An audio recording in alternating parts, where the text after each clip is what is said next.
Cindy Gallop, it is so awesome to speak with you on Broad Radio. I'm delighted to be here. There is so much that we want to speak with you about. So we thought we might start with Make Love Not Porn. It's been around for 12 years now. What was your original vision for it, and have you achieved that?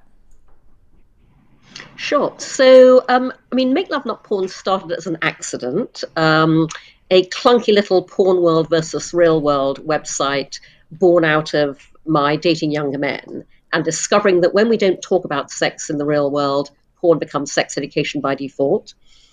And it was only when I launched that at TED in 2009, the entire world responded. And I realized I'd uncovered a huge global social issue. And I turned it into makelovenotporn.tv, the world's first and only user-generated, human-curated social sex video sharing platform. We are that very badly needed counterpoint and complement to porn. If porn is the Hollywood blockbuster movie, we are the real-world documentary. And by the way, people like watching movies, people like watching documentaries. Our tagline is pro-sex, pro-porn, pro-knowing the difference. Mm-hmm. We are that window onto the funny, messy, fabulous sex we all have in the real world that is so badly needed. And, the interesting answer to your question is, I was the very first person 12 years ago to stand up on a stage and publicly identify this issue, born out of my direct personal experience dating younger men. Today, 12 years after that TED Talk, everybody knows what I'm talking about. And so, what I designed Make Love Not Porn to do, it is absolutely achieving, and it is needed more now than ever before, because fundamentally, our mission at Make Love Not Porn is to end rape culture. And we are doing that by doing something very simple that nevertheless nobody else is doing.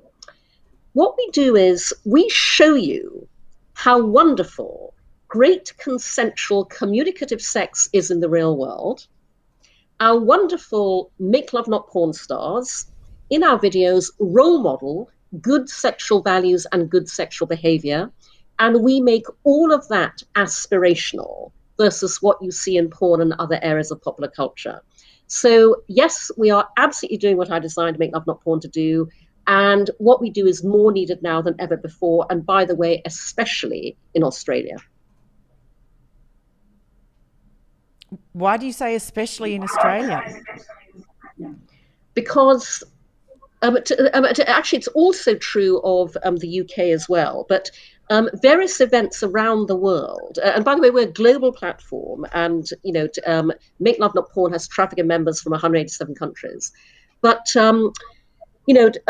various events have triggered a wave of determination amongst women to address rape culture. So in Australia, Chanel Contos is doing a wonderful job of surfacing how pervasive that is in schools. And by the way, we're in contact, and we are going to be organizing to speak to each other very soon, which is wonderful.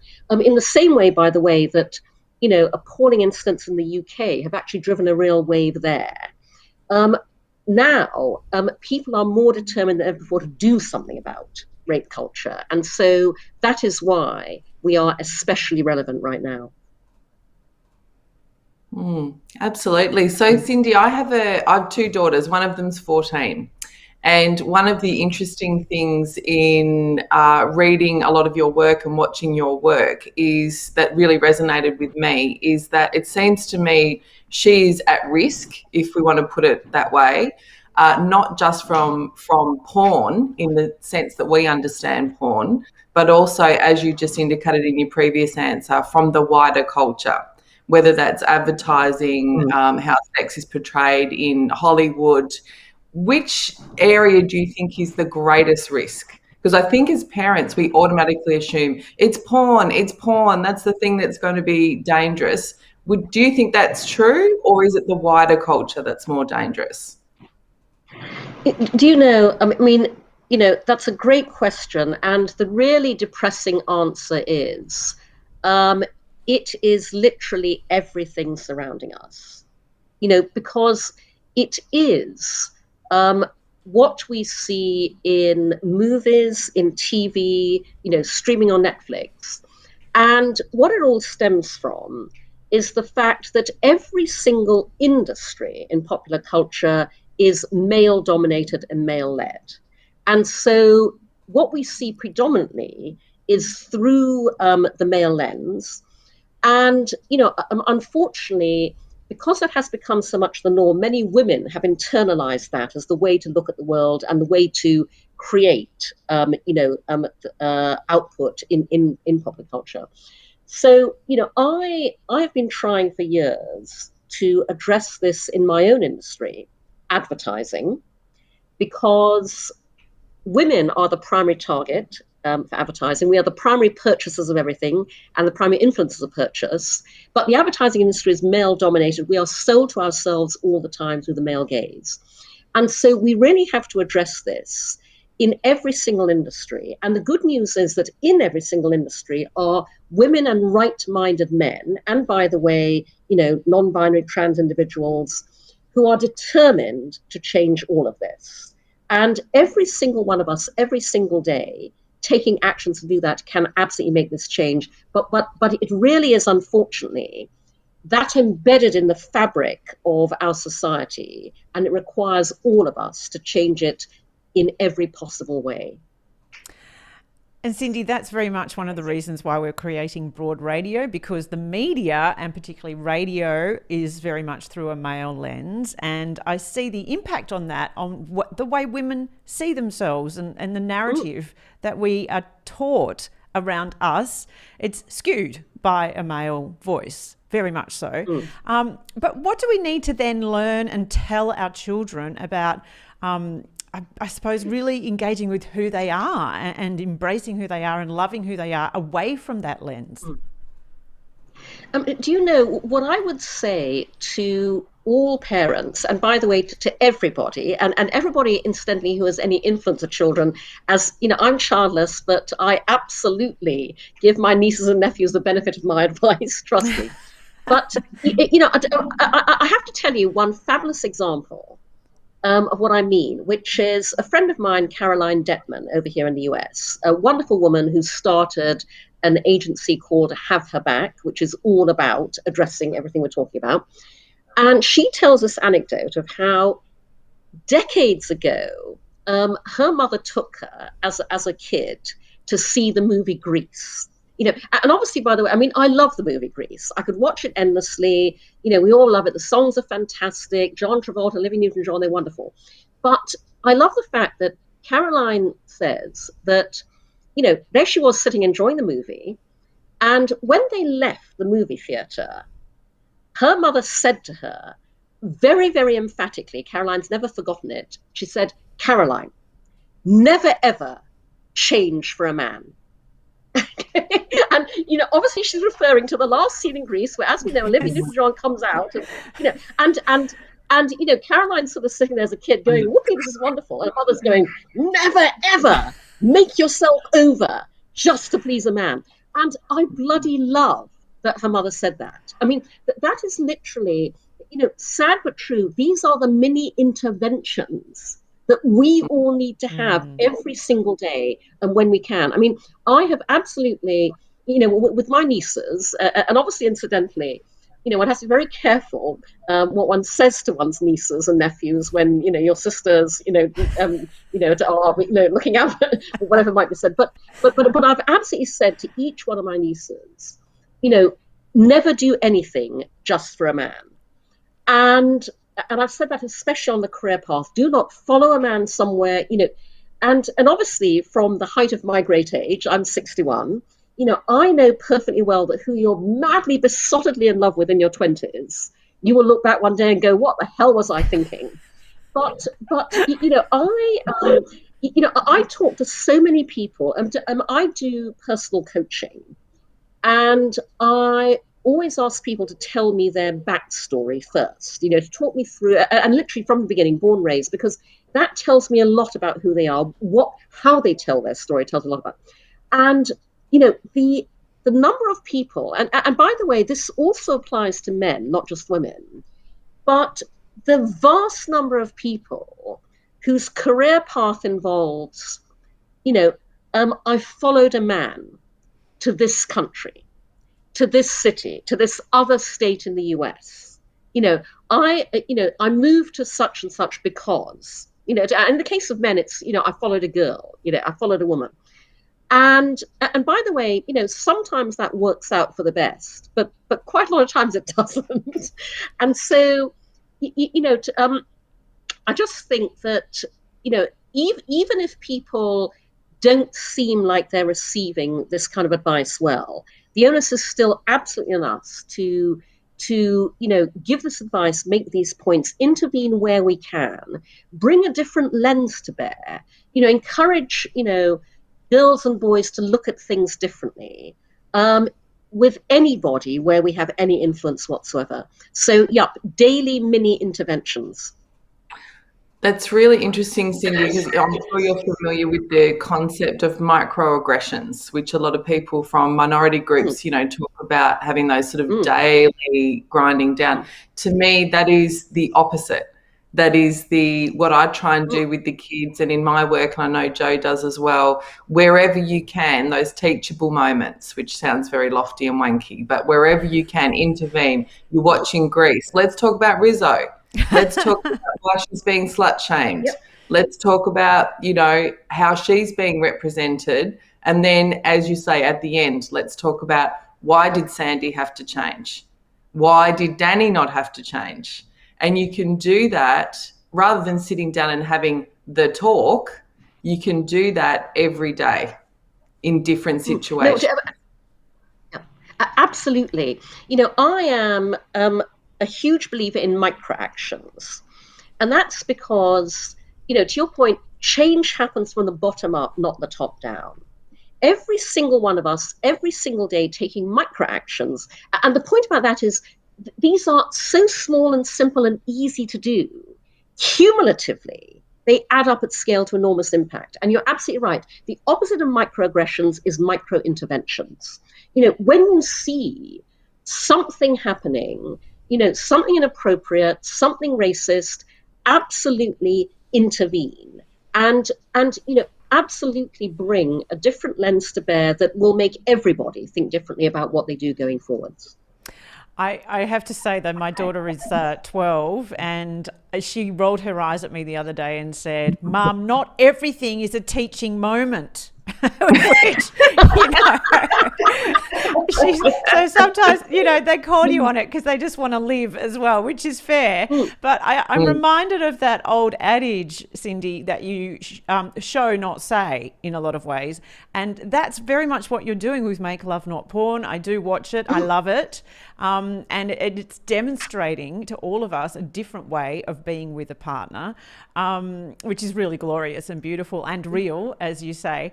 But I know that one of your goals, and I'm going to quote you here, which, sometimes you can fall short when you quote someone and they say, I didn't actually say that, but it's from your Twitter, so I know you did. You said, your vision is for everyone in the world to talk openly and honestly about sex.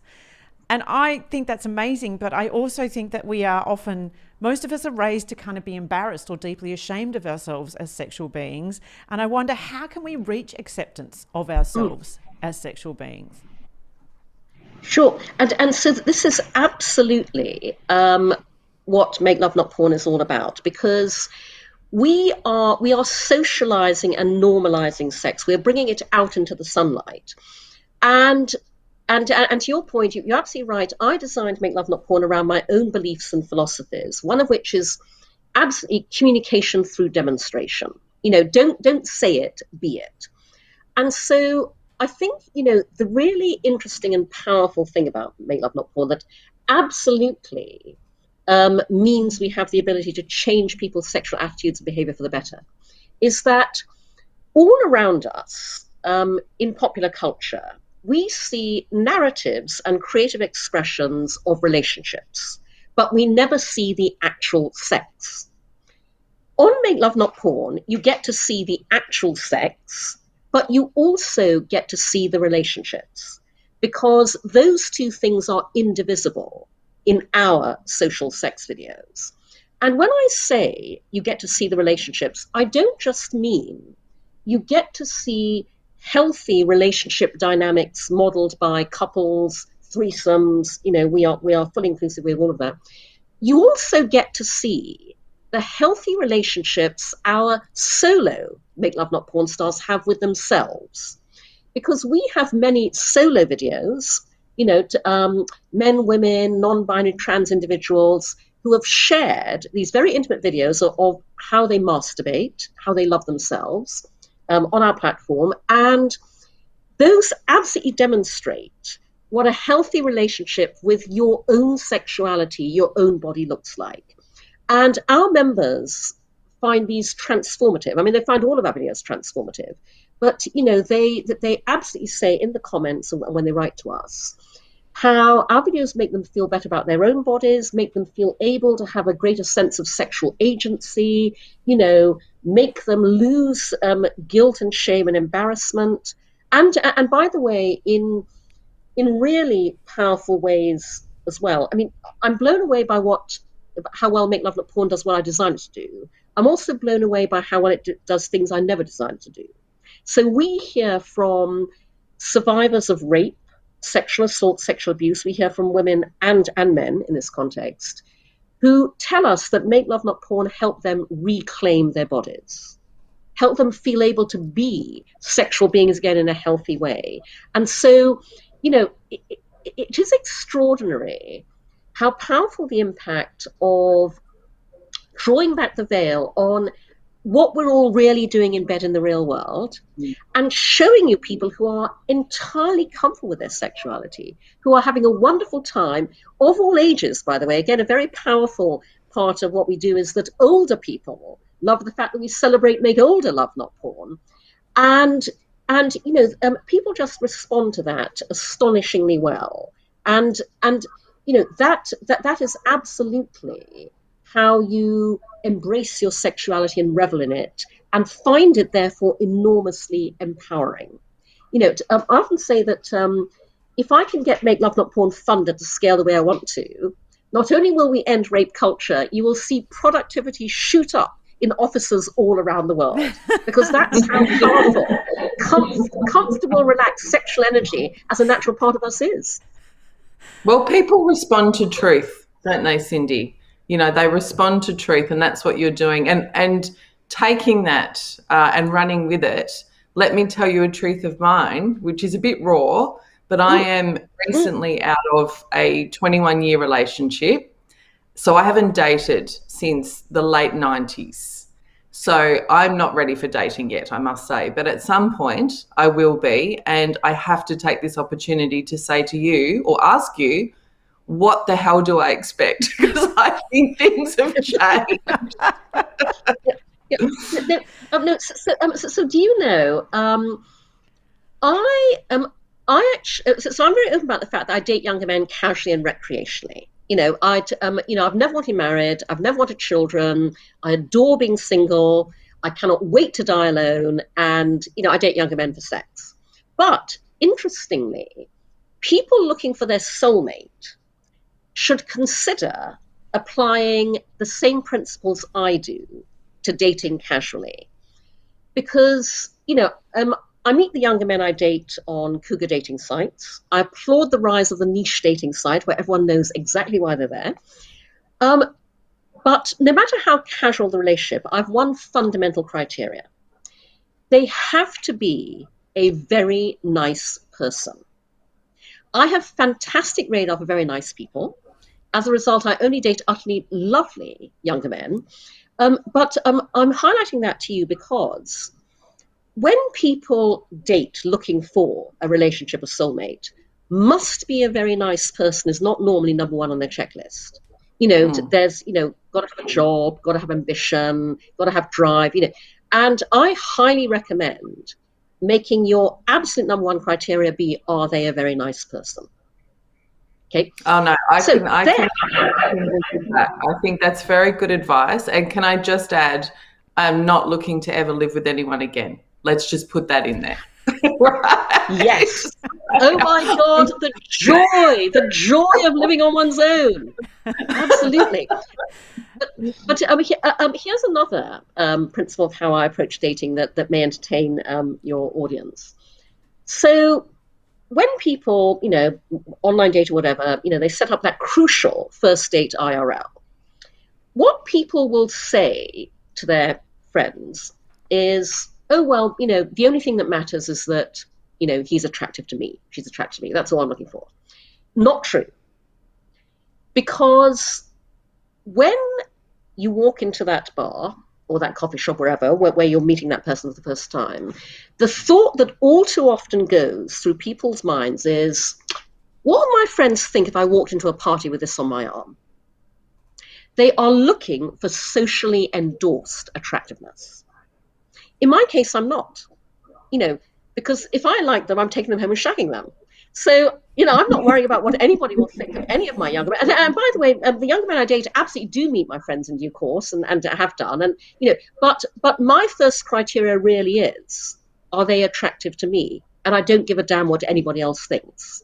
And I would strongly recommend to people, actually, when you meet somebody, really take out of your head that thing it's very easy to do, which is, what would other people think of this person? Because I think that gets in the way quite often when you're looking for a soulmate. You're looking to tick boxes for things that at the end of the day aren't really what matter to you. Oh, Cindy, I'm too old for that shit anyway. I really don't. Excellent. I like them, or that's all that matters. And it reminds me of when you say look for someone nice, it reminds me of wonderful Dan Savage. His advice: don't fuck Nazis. Okay, that's a good criteria. That is a good, you've got to like the politics to some degree of the person that you are, and politics in the broadest sense. Yeah, no, absolutely. And by the way, the entertaining thing about my selection criteria is that, ironically, my so-called casual relationships go on a lot longer than most people's so-called committed ones. Because I date younger men off and on for periods of 2, 3, 4, 5, 10, 15 years. They may go on to date girls their own age. They may go on to marry women their own age. We stay friends because we like each other. We'll meet platonically for coffee or drinks, and then every so often those relationships end, those marriages end, and they return. It's very nice. I think though, what you have, Cindy, which a lot of people don't have, is actually knowing what it is you want. You've spent some time really honing that and understanding that about yourself, which is, I think, one of the greatest skills we could instill in each of us, and particularly our children as they grow, is actually think about and listen to your heart and what do you want. No, I mean, you are absolutely right. And this is another place where you need to strip out societal expectations, because there are many people living lives they don't really want to live because of fear of what other people will think. I really wish everybody would just look into their hearts and really think about exactly what would make them happy. Because if they did that, many more people would not rush into getting married because it's the thing you do. Many people would not have children, who should not really have had children. If they actually stop to think about that versus the, parental pressure, all of their friends are doing it. Fear of what other people will think is the single most paralyzing dynamic in business and in life. You will never own the future if you care what other people think. Oh my God, I'm getting a tattoo. You will never own the future if you feel what other people will think. Oh my gosh, Cindy, we could talk to you for hours, but we both wanted, Nellie and I, to raise this amazing article that you recently wrote in the Harvard Business Review about the 7 worst pieces of advice that we give women in their careers. There were lots of really beautiful things, but, talking about mentors not being useful. And my favorite was, don't tell a woman to be more confident. What a useless thing to say to someone. Can you share a little bit about what would you like women to know? What sorts of advice is going to help them in their career?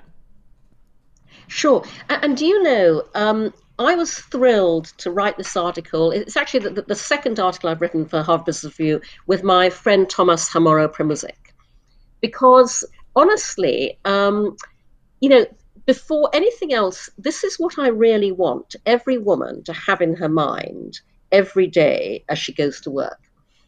Tomas wrote the single most read Harvard Business Review article of all time. He wrote it back in 2013. It's called "Why Do So Many Incompetent Men Become Leaders?" And in this article, Tomas's premise is, we talk quite rightly about the many barriers that face brilliant women in their careers, but a far bigger problem is the lack of obstacles for incompetent men. And because that article was so popular, Tomas has turned that into a book, which I highly recommend. The book is also called "Why Do So Many Incompetent Men Become Leaders and How to Change That?" And I blurb the book for Tomas. You will see that I say on the jacket, this is the single most important business leadership book of our time, because it is. Because it's just really important, first and foremost, for every woman who is absolutely ambitious as hell, wants to make up the career ladder, absolutely wants the money and the power and leadership positions, as we do. It's really important for her to know that the reason all of that is dominated by men is because of the lack of barriers in a patriarchal society, in a patriarchal business world, for incompetent men. And that, first and foremost, is what I want every woman to think of. And then, I would just say the first piece of advice in that Harvard Business Review article, I do feel especially strongly about, which is, I've been saying to women for years, strike the word mentor from your vocabulary and replace it with champion. Because women are told all the time, you've got to find mentors. And within the term mentor is this sense of, a mentor is touchy-feely, chat, shoulder to cry on. And I go, we don't need mentors, we need champions. Because champions are people who make shit happen for us. We need what men get all the time, which is other men prepared to go out on a limb for them, to stake their reputation on them. A champion is somebody who, behind closed boardroom doors, slams their fist on the boardroom table and says, if there's only room for one pay raise in my department, it's going to Jane, not John. And I feel especially strongly about this because, I'm regularly asked, Cindy, you've had this great career in advertising. How did you achieve everything you achieved? And I go, I was incredibly lucky.